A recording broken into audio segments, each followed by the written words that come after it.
I stood in my garage that Thursday afternoon, wiping engine grease from my hands with an old rag.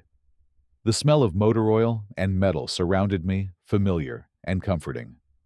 For 7 years, this had been my world. I loved fixing things, solving problems under the hood.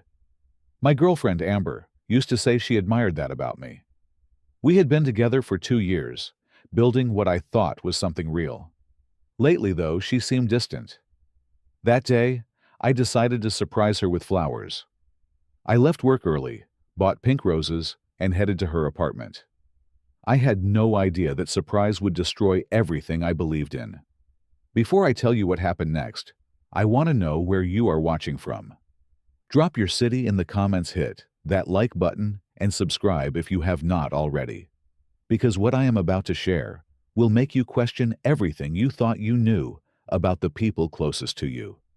Trust me, you will want to hear this. My name is Jed, and I am 28 years old. I have been working as a mechanic at a local garage for the past 7 years, ever since I finished technical school. The place is owned by Frank, a man in his 60s, who has treated me like the son he never had. Our garage sits on the edge of town in a small brick building with 3 bays and a waiting room that always smells like fresh coffee. We get steady customers because we do honest work at fair prices. Frank always told me that reputation matters more than anything else in this business. My hands are permanently stained from years of working with engines. My clothes carry the scent of oil and cleanser, no matter how many times I wash them. The work is not glamorous, but I take pride in it. There is something deeply satisfying about diagnosing a problem and fixing it, about taking something broken and making it run smoothly again. My paycheck covers my bills with enough left over to save. I live in a modest apartment, drive a reliable truck, and had been putting money aside for something important: an engagement ring. I met Amber 2 years ago at a downtown coffee shop. Her car had died in the parking lot, battery cables loose and corroded. She looked frustrated and helpless, standing there in her business clothes with her phone to her ear.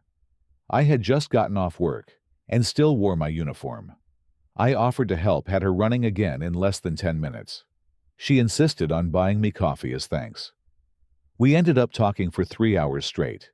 She worked in marketing for a tech company, enjoyed trying new restaurants, and had this infectious laugh that made everything seem brighter. Our first official date happened the following weekend. I took her to a small Italian restaurant. I knew nothing fancy, but the food was excellent. She asked questions about my work, seemed genuinely interested when I talked about different engines and the challenges of diagnosing electrical problems. We started seeing each other regularly after that. She would visit the garage during my lunch breaks, bringing sandwiches, or just keeping me company in the waiting room. Frank adored her from the start, joking that I better not mess things up because good women were rare. The first year and a half felt perfect. We spent weekends hiking trails outside town, discovering hole-in-the-wall restaurants, watching movies at her place. I helped her move to a bigger apartment, spent an entire Saturday assembling her furniture, fixed her disposal when it broke. She met my friends, and I met hers, though I always felt slightly out of place with her crowd. They worked corporate jobs, discussing quarterly earnings and office politics. But Amber would hold my hand, and I felt like I belonged anyway. Around the 18-month mark, I started seriously thinking about marriage. I mentioned it to Frank one afternoon while we were closing up shop. He smiled knowingly and said he had been wondering when I would figure it out. I started saving more aggressively, researching rings, imagining our future together. I pictured a small wedding, buying a house, eventually raising kids who would know their father worked hard and loved their mother completely. Then, about 3 months ago, things shifted. The changes were subtle at first. Amber stopped coming by the garage.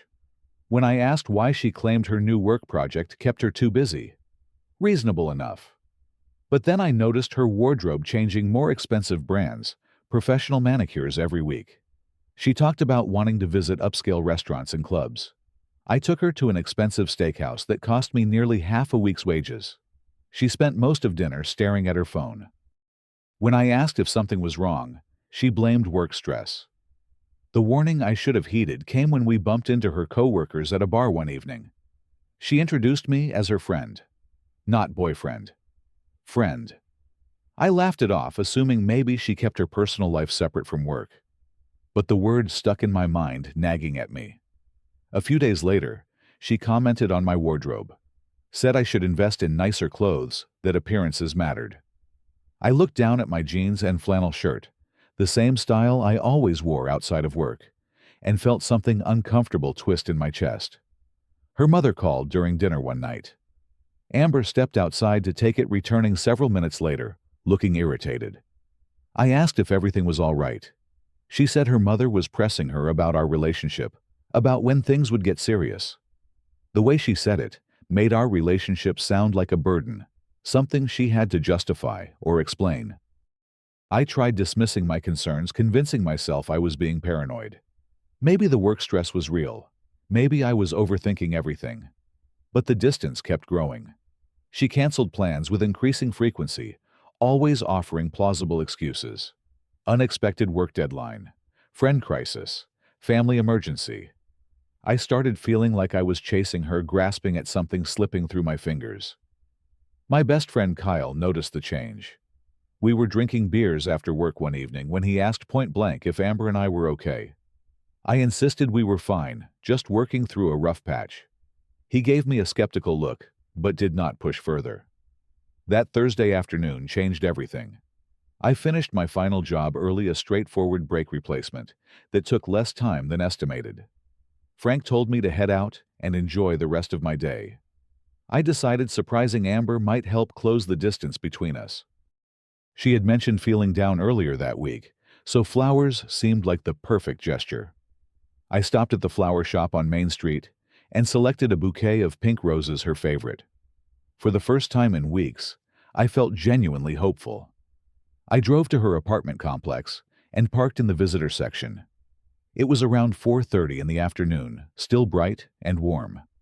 I climbed the stairs to her third-floor unit, carrying the flowers, feeling optimistic. Maybe this would reconnect us. Maybe she just needed reminding that I cared deeply. I reached her door and heard voices inside. Laughter. I recognized Amber and another woman, her sister Diane. I almost knocked immediately but hesitated. Diane lived 2 hours away and rarely visited. I did not want interrupting their sister time. I thought I would wait a moment, let them finish their conversation, then surprise Amber with the roses. So I stood in that hallway, holding flowers and smiling like a fool. The door was not completely shut, left slightly ajar, and their voices carried clearly into the corridor. That is when everything shattered. Diane spoke first, her tone casual and curious. "So, when are you going to introduce me to that guy you have been talking about? The one from your office?" I froze.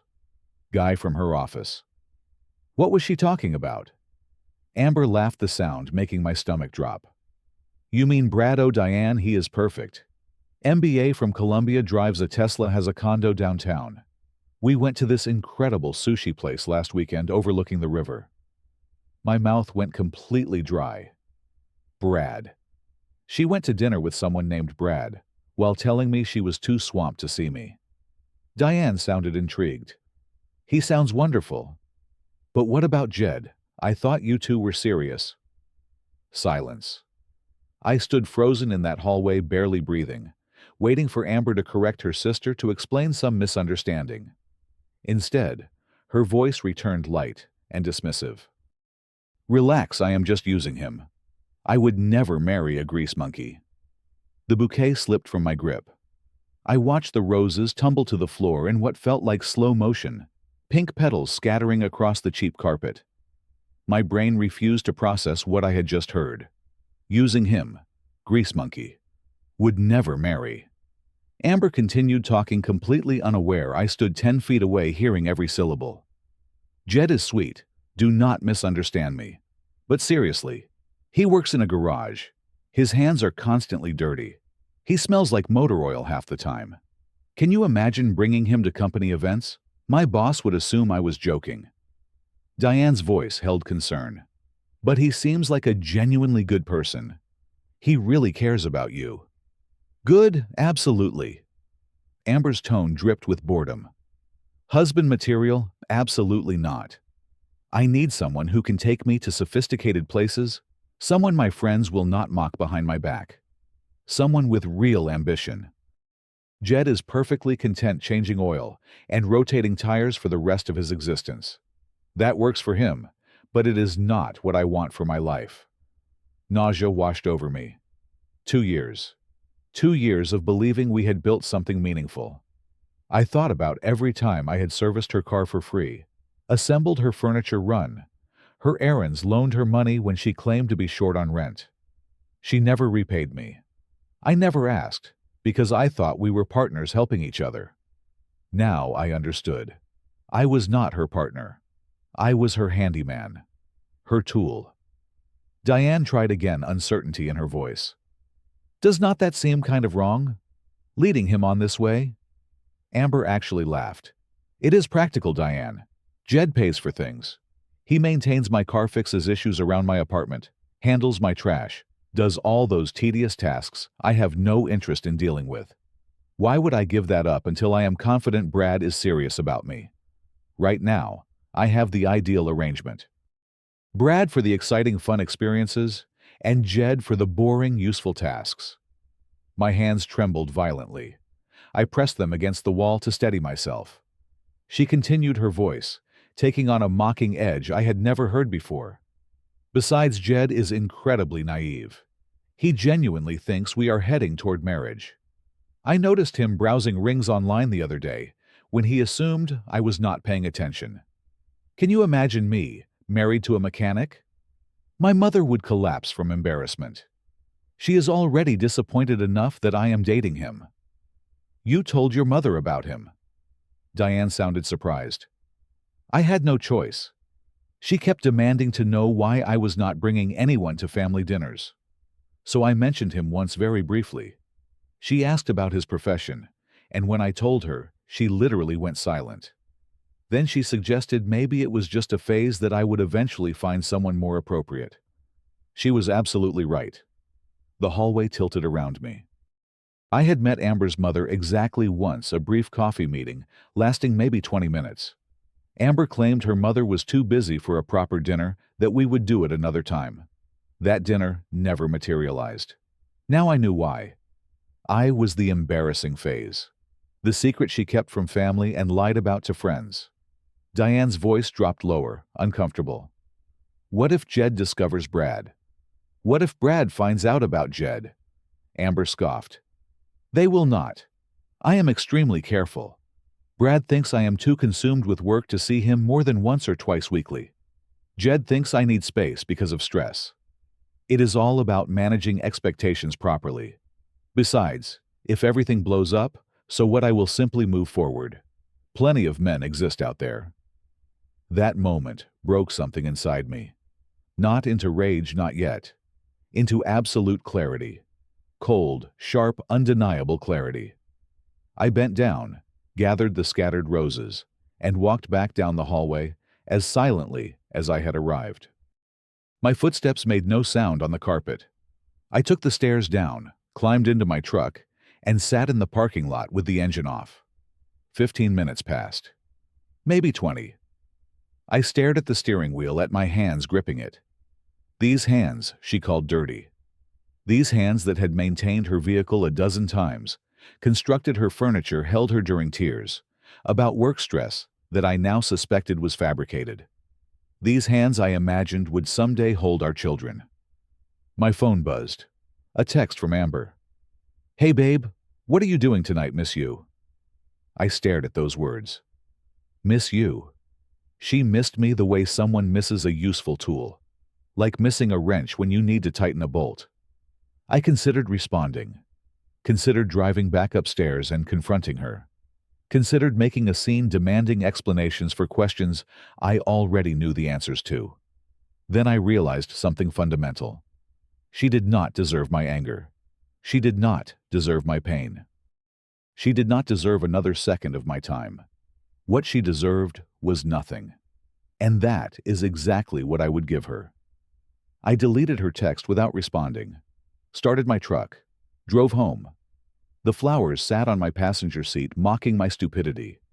When I reached my apartment, I threw them in the dumpster and went inside. I did not cry. I did not destroy anything.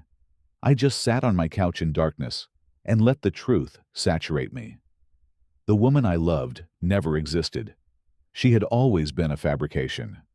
What existed was a liar who saw me as beneath her, as something to exploit, until something superior came along. And I was finished. The next morning, I woke with strange calmness. I blocked Amber's number, blocked her across every social media platform, deleted every photograph of us from my phone. Erasing 2 years took approximately 10 minutes. Then I dressed and went to work like any other Friday. Frank sensed something had changed. He has known me long enough to read my moods accurately. During lunch, he asked if I was all right. I told him Amber and I were finished. He did not request details, just nodded and said I would survive this. That is what I appreciate about Frank. He understands when to speak and when silence serves better. My phone started exploding around noon. Amber had obviously discovered I blocked her because calls were coming through the garage landline. Frank answered the first one, informed her I was occupied, and disconnected. The second time she called, he looked at me questioningly. I nodded. By the third call, he stopped answering entirely. She appeared at the garage around 3 in the afternoon. I was underneath a Honda Civic, replacing a transmission pan, when I heard her voice in the waiting area. She was asking Frank where I was, insisting it was urgent, that she desperately needed to speak with me. Frank, bless him, told her I did not want contact, and she needed to leave. She raised her voice, declared she was my girlfriend, and had every right to talk to me.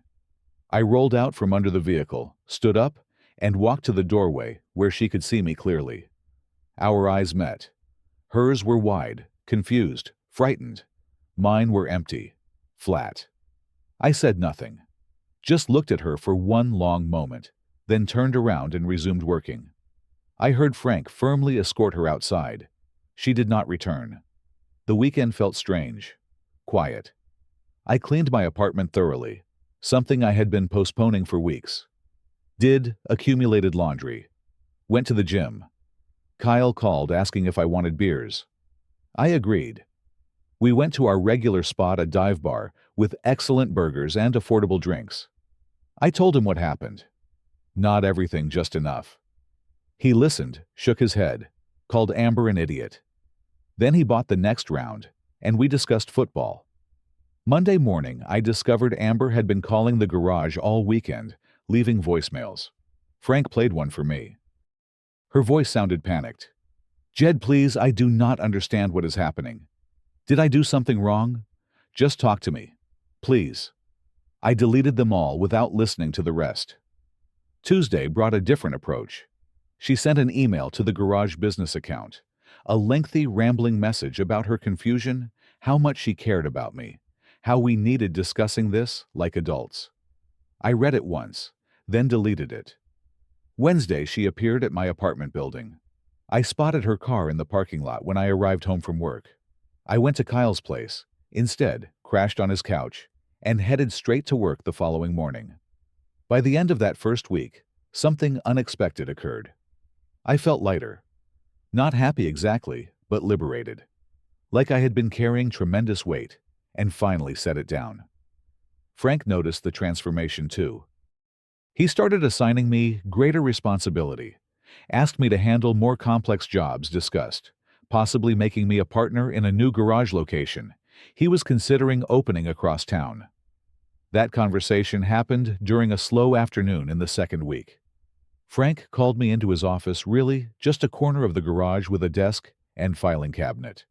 He told me he had been contemplating expansion for some time, that he trusted my judgment and work ethic completely. He asked if I would be interested in managing the new location, mentioned a substantial raise and eventual profit sharing. I accepted without hesitation. For the first time in my life, I was prioritizing my own future, not planning around someone else's needs or opinions, just mine. We shook hands, and Frank smiled with pride that made me feel like maybe everything would work out fine. The work helped tremendously. Staying occupied, focusing on building something, prevented my mind from spiraling. I started hitting the gym every morning before my shift, lifting weights and running, until my body was too exhausted to overthink. I began eating healthier, sleeping better, started reading books I had been meaning to finish, joined a recreational basketball league Kyle had been encouraging me to try for years. 3 weeks after overhearing Amber's betrayal, something interesting happened. My phone rang from an unfamiliar number. I almost ignored it, but curiosity won. It was Diane, Amber's sister. She apologized for calling, explained she got my number from Amber's phone. Then, she said something unexpected. I wanted to apologize. For what she did. For what she said. I tried talking her out of it, but I should have tried harder. You deserved better treatment. I thanked her for calling, told her it was not her responsibility. She paused, then mentioned Amber had been a complete mess since I vanished, that Brad had apparently ended things the week after I left.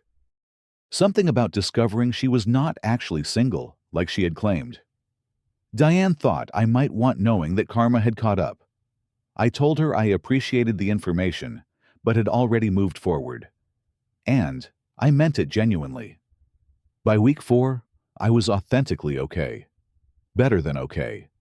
I was thriving. The new garage location was progressing beautifully. Frank and I spent hours planning the layout, ordering equipment, hiring staff. My raise activated, and suddenly, I had more money than I had seen in months. Funny how that happens when you stop funding someone else's lifestyle. I started casual dating, nothing serious. Just meeting people, enjoying dinners, remembering what conversations felt like with women who saw me as an equal. One woman I met at a friend's barbecue asked about my profession. When I explained I was a mechanic and part owner of a garage, she said that was impressive, that small business owners were the backbone of the economy. Such a simple comment, but it made me realize how deeply I had let Amber's words poison my self-worth. 6 weeks after everything collapsed, I was at the new garage location overseeing final construction when Amber walked through the door. I did not recognize her immediately. She looked diminished, somehow exhausted. Her hair was not styled like usual, and she wore jeans and a plain sweater instead of her typical designer outfits. She saw me and froze. "Jed," she whispered. I set down my clipboard and waited. She approached slowly, hands trembling. "Can we talk? Please?" I looked around at the workers, then gestured toward a quiet corner. We walked over, and she immediately started crying. "I am so sorry. I made a terrible mistake. A huge mistake. Brad dumped me. He was seeing someone else the entire time. I know I do not deserve it, but I am begging for another chance. I will do better. I will be better. Please." I let her finish. Let her cry and apologize and plead. When she finally stopped talking, I spoke calmly and clearly. "I heard everything that day, Amber. Every single word you said to Diane." Her face drained of all color. Actually went white. "What?" "I was standing at your door. I heard you call me a grease monkey. I heard you say you were using me. I heard you laugh about marrying me. I heard absolutely everything." She started shaking her head frantically, tears streaming. "I did not mean it. I swear. Diane was pressuring me, and I just said stupid things. I was confused about what I wanted, but I know now. I want you. I love you." I almost laughed. Almost. But I just shook my head slowly. "No, Amber. You meant every single word. And honestly, I am grateful you said them." Grateful. She stared at me like I had lost my mind. Because now I know precisely what I am worth. And it is not being someone's backup plan. It is not being the person you keep around to fix your car and carry your groceries while you date someone you actually respect. I deserve someone who is proud to be with me, who does not view my profession as something embarrassing. She grabbed my arm desperately. "I am proud of you. I am. I was just being stupid and shallow. Please, Jed. Please give me another chance. I gently removed her hand from my arm. You need to leave, Amber. And do not come back. Not here, not to the old garage, not to my apartment. We are finished. We have been finished since the exact moment you called me a grease monkey and thought I would never discover the truth. She stood there crying, but I felt nothing. No guilt, no anger, just emptiness. She was a stranger now, someone I used to know, someone who taught me a valuable lesson about recognizing my worth. I walked away and returned to work. When I glanced up several minutes later, she was gone. 6 months have passed since that afternoon. The new garage opened to tremendous success. Frank made me an official partner, and my name now appears on the sign outside, alongside his. Business is booming. Turns out people appreciate honest work and fair pricing, and word spreads rapidly in a tight community. I met someone new approximately 3 months ago. Her name is Rachel, and she owns a small bakery downtown. We met at a workshop for small business owners, one of those networking events I normally would have avoided. But Frank encouraged attendance, said it benefited business.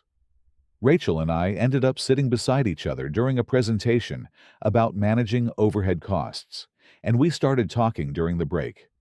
She differs from Amber in every meaningful way. When I mentioned I was a mechanic, she brightened and said her delivery van had been making strange noises and asked if I could examine it sometime. Not as a favor, she clarified, but as a paying customer at my standard rate. I did inspect it, found a loose belt, fixed it in 20 minutes. She insisted on paying full price, and also sent over a box of fresh pastries the next day, as thanks. We have been taking things slowly. Coffee dates, park walks, phone conversations lasting hours. She discusses her bakery with the same passion I talk about the garage. She understands what it means building something with your own hands, taking pride in your work, regardless of what anyone else thinks. When I pick her up for dates, I always ensure my hands are clean, but one time, I missed a small grease stain on my forearm.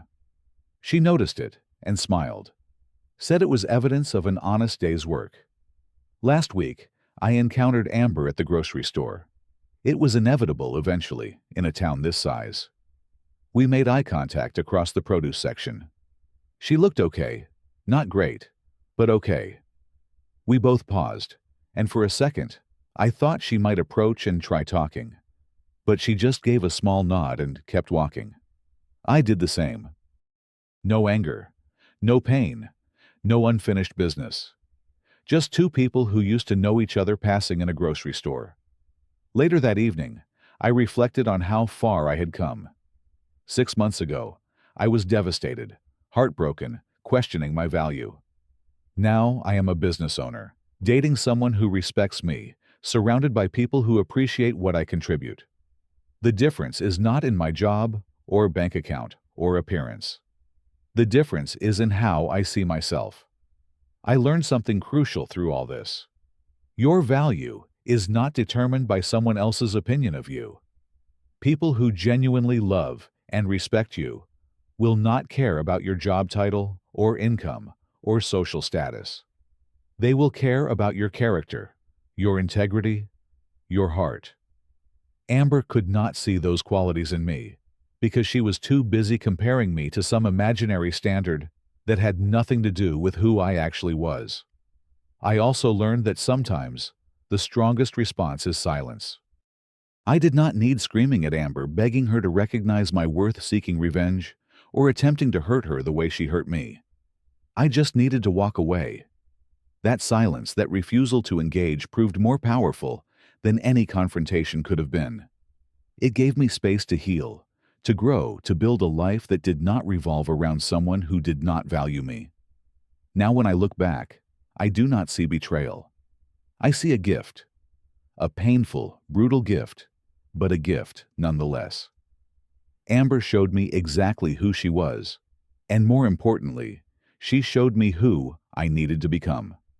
Someone who knows his worth. Someone who does not settle for being someone's second choice or backup plan. Someone who understands that the right person will never make you feel inferior, will never exploit you, will never be embarrassed of what you do for a living. If I could go back and tell myself something on that day, when I stood in her hallway holding flowers and listening to her tear me apart, I would say this: walk away. Do not look back. Do not try fixing it. Some people are not meant to be in your life, and that is perfectly fine. Their rejection is protection. It is the universe telling you that you deserve better, that something better is coming, that you are worth more than you currently believe. And I was. And I am. Every single day, I prove that to myself. Not by being wealthy or successful in the way Amber defines success, but by being honest, hardworking, and surrounding myself with people who see me for who I truly am. By building something I am proud of. By treating people with respect and expecting the same in return. The grease under my fingernails is not something to be ashamed of. It is proof that I work hard, that I fix things, that I make a difference in people's lives, even if it is just getting their car running again so they can reach work or collect their kids. That matters. I matter. And anyone who cannot see that does not deserve a place in my life. So, here I am, 6 months later, genuinely happy. Dating a woman who respects me. Running a successful business with my mentor. Surrounded by friends who support me. Living a life I am proud of. All because I had the strength to walk away from someone who saw me as less than. If you are experiencing something similar, if someone in your life is making you feel small, or exploiting you, or treating you like you are inadequate, I want you to know something. You are enough. You are more than enough. Your worth is not defined by their inability to recognize it. Walk away. Give yourself the space to heal and grow, and find people who will love you for exactly who you are. Because those people exist. I promise you, they exist. Have you ever walked away from someone who could not see your value? How did you find the courage to do it? Share your story in the comments below. If this resonated with you, hit that like button and subscribe so you do not miss future stories. Share this with someone who might need hearing it today. Thank you for listening to my story. I hope it helps someone out there realize their own worth. Remember, if someone cannot see how valuable you are, do not waste energy trying to convince them. Just walk away and let life show them what they lost. Take care of yourselves, know your worth, and never let anyone make you feel like you are not enough.